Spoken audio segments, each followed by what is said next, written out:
We're live here in Houston, where Harvey's rains keep coming. The waters keep rising, and according to the National Weather Service, the city is now facing an unprecedented flood event.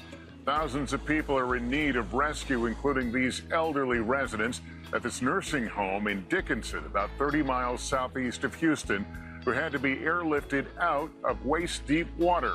So far, Harvey has claimed 2 lives, but officials warn the death toll could rise.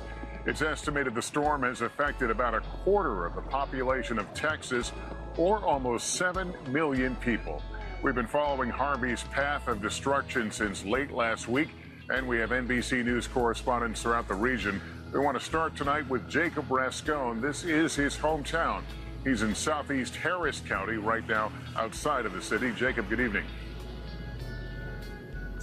Good evening. Earlier you called it a city of islands, and I think that was a great way to describe it. It rains and it storms so much here all the time, but never quite like this. There are so many bayous and creeks and rivers all throughout the city, and they can handle a lot of rain, but not 5 inches per hour, and not 20 inches in a day, and not 2 feet, and then another 2 feet.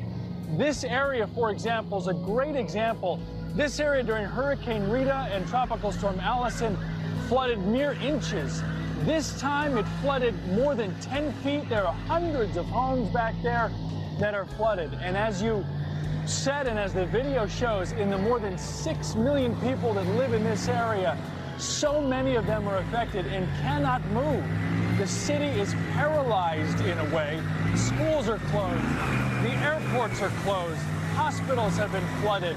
It's really a precarious situation, especially because it's day 2 in what will be a 5-day or so disaster. Lester? All right, Jacob Rascone tonight, thank you. President Trump returned to the White House earlier today after a weekend at Camp David. He plans to travel here to Texas on Tuesday to tour the devastation. The president has been praising the state and federal response to Harvey on Twitter. Gotti Schwartz is in Dickinson, where neighbors have been reaching out and rescuing each other. Gotti. Yeah, good evening. Right now we're in Dickinson. You see these are boats right here that are bringing people back. You guys all right? Were you guys over in one of those homes? Yeah. Wow. How high was the water? Chest deep. Chest deep? Yeah. Jeez. I'm so glad you guys are okay. Cars, everything. I'm so sorry. Well, what they're doing is they're bringing them here to basically what's become somewhat of an Ellis Island, if you will. It's high ground. It's where people can come and be reunited with their family members. Take a look over here. These are people that are waiting for their family. There's some rescue crews over in the distance. And then there are more rescue crews that continue to go out. A lot of people out here worried about the weather. A lot of people worried about family members that are still stuck there. And everybody looking at that forecast knowing that more rain is on the way. Back to you.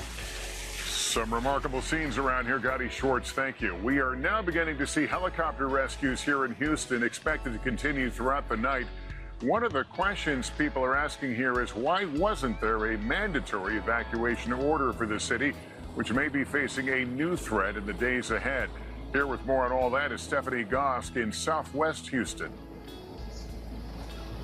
Lester, we have some important news tonight from the Army Corps of Engineers. They manage and control the 2 major dams in Houston, and they tell us tonight that there has been so much water so quickly that they will have to do controlled releases overnight of those dams. The Addicks Dam, if you know the area, at 2 a.m., the Barker Dam at 11 a.m. That water goes into Buffalo Bayou. And again, if you know this city, that is the bayou that runs through the center of town. And to give you some perspective on this release overnight, these dams were built in 1945.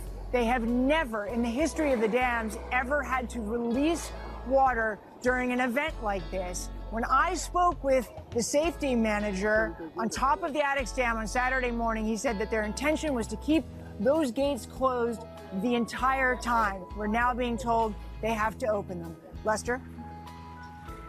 All right, Stephanie Goss, thank you very much. So what's the forecast for Houston and Texas in the coming week? NBC News meteorologist Dylan Dreyer joins me.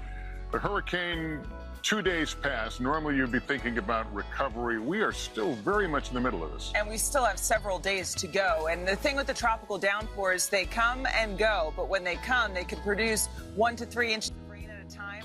Sometimes, like we've seen the past day or so, they've fallen at rates of 4 to 6 inches per hour. Right now, the storm is moving slowly southeast at 3 miles per hour. It's finally on the move, but all of that moisture coming in from the Gulf of Mexico will continue to fuel these tropical downpours. So as long as this storm stays in the Houston area, this whole part of southeastern Texas and Louisiana will see more and more rain. We could end up with an additional 10 to 20 inches of rain on top of the 25 inches on the ground, putting storm totals up around 50 inches. And then the river flooding is a concern all the way through next week. When I was driving up from Corpus Christi today on the Corpus Christi on the outside of town, there were tornado warnings. Was that associated with the backside of the storm? It's because of the energy of the tropical system. So we still have the possibility of tornadoes on top of everything else. And all right, Dylan Dreyer, thanks very much for your coverage. That's going to do it for now.